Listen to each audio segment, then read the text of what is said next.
प्रयागराज में साधु संतों का आगमन शुरू हो गया है। इसी कड़ी में मठ बागंबरी गद्दी से निरंजली अखाड़े का छावनी प्रवेश बड़ी धूमधाम से महाकुंभ में हुआ। इस दौरान अखाड़े में आचार्य महामंडलेश्वर और महामंडलेश्वर के साथ सैकड़ों साधु संत चांदी के हौदे पर सवार होकर निकले। उनके स्वागत के लिए जगह जगह लोगों ने फूल बरसाए। इस छावनी प्रवेश में नागा संतों की टोली भी अपने अस्त्र शस्त्र लेकर निकले, हर हर महादेव के नारे लगाते हुए दिखाई दिए। इस अखाड़े में हाथी घोड़े पर संत बैठकर निकले, वहीं तमाम झांकियां भी निकाली गईं। देखिए तस्वीरें हम आपको दिखा रहे हैं, किस तरीके से आप इन तस्वीरों के जरिए देख सकते हैं। प्रयागराज में शाही स्नान से पहले अलग अलग अखाड़ों के संत महात्माओं का पहुंचने का सिलसिला शुरू हो चुका है। निरंजनी अखाड़े की पेशवाई की ये पहली तस्वीर आप देख रहे हैं। दूसरी तस्वीर में आप देख सकते हैं संतों का काफिला किस तरीके से पूरी शान और शौकत के साथ कुंभ नगरी पहुंच रहा है और पहले शाही स्नान का इंतजार कर रहा है।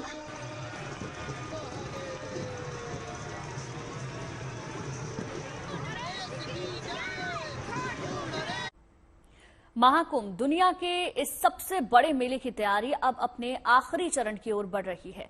महाकुंभ के शुरू होने में अब गिनती के दिन ही बचे हुए हैं। 13 जनवरी से इसका शुभारंभ हो जाएगा। हालांकि इस बीच कई अखाड़ों की और पेशवाई निकलनी है। 13 जनवरी से ही अमृत स्नान भी शुरू हो जाएगा। महाकुंभ से जुड़े आयोजनों और भव्यता के बारे में जानने के लिए खास रिपोर्ट देखिए।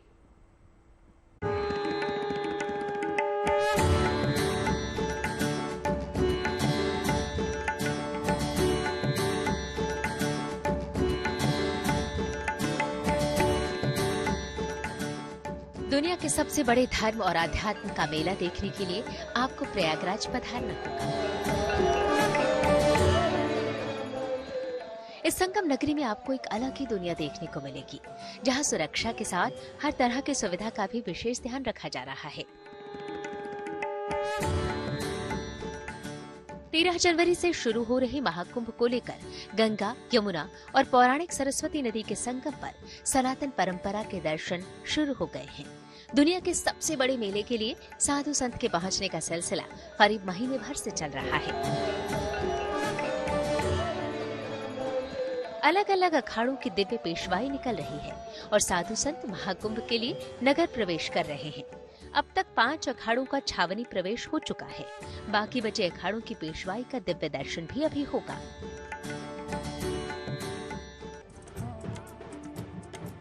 पेशवाई निकलने के साथ इन सभी अखाड़ों के साधु संतों का छावनी प्रवेश संपन्न हो जाएगा। इसके बाद 13 जनवरी से महाकुंभ का विधिवत शुभारंभ हो जाएगा और इसके साथ ही शुरू हो जाएगा संगम में आस्था की डुबकी लगाने का क्रम, यानी अमृत स्नान। 13 जनवरी को पौष पूर्णिमा पर पहला स्नान होगा, तो 14 जनवरी को दूसरा अमृत स्नान मकर संक्रांति के दिन होगा। इसके बाद 29 जनवरी को मौनी अमावस्या के दिन तीसरा स्नान होगा।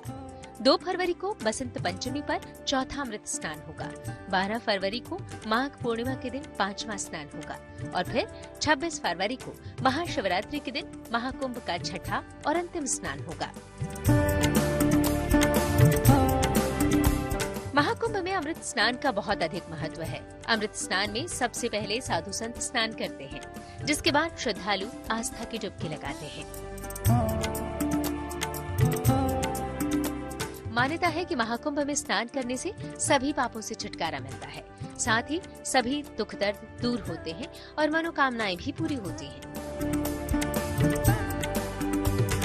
धार्मिक रूप से कुंभ मेले का विशेष महत्व है।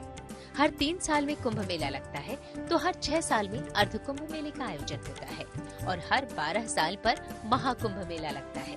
प्रयागराज के अलावा हरिद्वार, नासिक और उज्जैन में कुंभ का आयोजन होता है।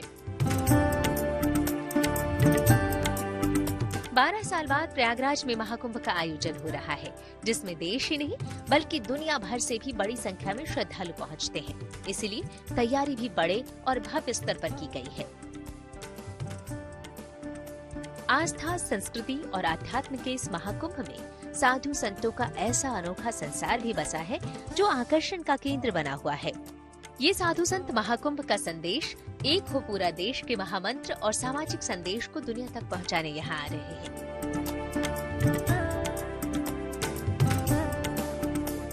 यहाँ श्रद्धालुओं की सुविधा का भी पूरा ध्यान रखा जा रहा है। उनके रहने, खाने से लेकर ठहरने तक की हर तरह की व्यवस्था की गई है। कहीं टेंट सिटी बसी है तो कहीं डोम सिटी, जहाँ से आप महाकुंभ का अच्छे से आनंद उठा पाएंगे।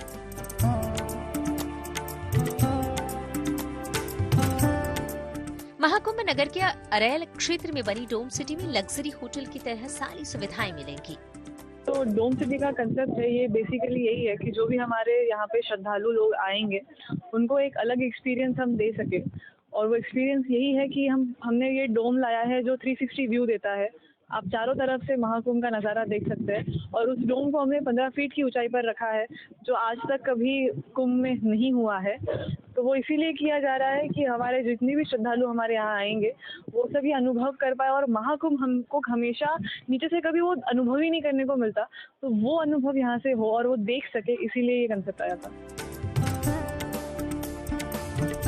महाकुंभ को लेकर प्रयागराज में हर उस व्यवस्था पर पूरा ध्यान दिया जा रहा है जिससे किसी को भी किसी तरह की असुविधा का सामना नहीं करना पड़े।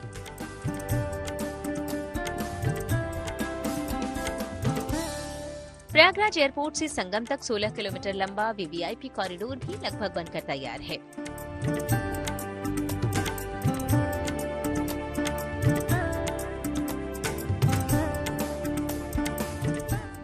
इस वीवीआईपी कॉरिडोर में पड़ने वाले चौराहों पर नटराज, नंदी, ऋषिमुनियों की कलाकृतियां लगाई गई हैं।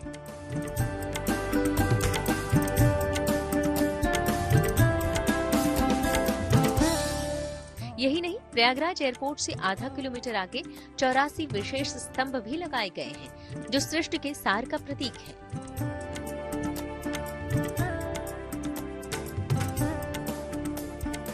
लाल पत्थर से तैयार किए जा रहे इन खंभों पर भगवान शिव के सहस्त्र नाम भी अंकित किए गए हैं।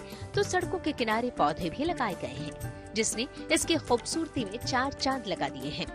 यहाँ पे पहले जो रोडें थी उससे पहले बेटर है। अब यहाँ जो पिलर है इनकी बहुत अच्छी शोभा बढ़ा रहे हैं। इनमें लिखे मंत्र बताते हैं कि प्रयागराज में है। एयरपोर्ट से काम इतना हो रहा है, चौंदीकरण का काम हो रहा है, जिसमें से यहाँ पे नटराज की मूर्ति देख रहे हैं, लग रहा है कालिंदी देवी का मंदिर है। 0 पॉइंट पे रावत की मूर्ति है। इधर होते हुए मेजर ध्यानचंद से की मूर्ति लगी हुई है। बजरंग की राह पे मतलब नंदी जी की मूर्ति लगी हुई है। और इतना भव्य वो है कि जगह जगह पे हमारा जो ये कलशवाल बने हुए हैं, जगह जगह पिलर बनाए जा रहे हैं जिसपे से ओम स्वास्तिक का चिन्ह, ओम सारे चीज मंत्र भी लिखे जा रहे हैं। 84 बहुत अच्छा ही एकदम सौंदर्यीकरण हो रहा है। महाकुंभ को लेकर प्रयागराज का रूप रंग पूरी तरह बदल गया है। न केवल यहाँ के निवासी बल्कि यहाँ की व्यवस्थाओं को देखकर हर कोई प्रशंसा कर रहा है। साफ है कि देश दुनिया के श्रद्धालुओं के लिए ये यादगार महाकुंभ साबित होगा। प्रयागराज से आनंद राज और पंकज श्रीवास्तव के साथ bureau report, good news today.